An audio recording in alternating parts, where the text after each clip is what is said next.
காசாங்கிற ஒரு இடம் பாலஸ்தீனத்தில் இருக்குது. இஸ்ரேல் அங்கேருந்து ஹமாஸுங்கிற தீவிரவாத அமைப்பை வந்து காலி பண்ணணும்னு நினைக்கிது. காசாங்கிற பகுதி இப்படி இருக்குன்னா மக்கள் வந்து நீங்கள் வந்து இந்த பகுதியில் இருக்காதீங்க, நகர்ந்து பாதுகாப்பான பகுதிக்கு போங்கன்னு கொஞ்சம் கொஞ்சமாக நகர்ந்து ரஃபாங்கிற பகுதி பாதுகாப்பான பகுதின்னு இஸ்ரேல் சொல்லிடுது. அங்கே நாங்கள் வந்து பொதுமக்கள் மட்டும் இருந்துங்க, அங்கே நாங்கள் தீவிரவாதிகளை தேடி வரமாட்டோம்னு சொல்லி எல்லா மக்களும் இதை நம்பி வீடு வாசை எல்லாத்தையும் விட்டுட்டு உயிர் தப்பிச்சா போதும்னு சொந்த நாட்டிலே அகதியாக எல்லாத்தையும் இழந்து ரஃபாவில் போய் இருக்கும்போது கேவலத்தின் உச்சமாக அயோக்கியத்தனமாக இஸ்ரேல் என்ன பண்ணுறான், அங்கே குண்டை போடுறேன், அங்கே ஹமாஸ் தீவிரவாத தளபதிகள் 2 பேர் இருக்காங்க, அவங்களை கொண்டுட்டோம். 45 பொதுமக்கள் செத்து போயிட்டாண்டா, 150 பேர் எலும்பு உடஞ்சி கைகால் முறிஞ்சு காயத்தின் உச்சத்தில் போயிருக்கேன்.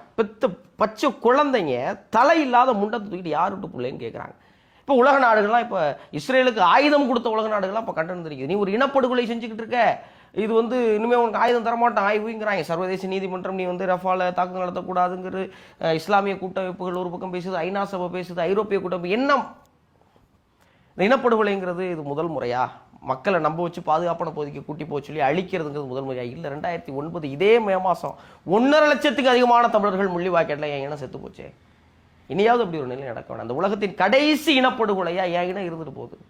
மக்கள் குரல் கொடுங்க.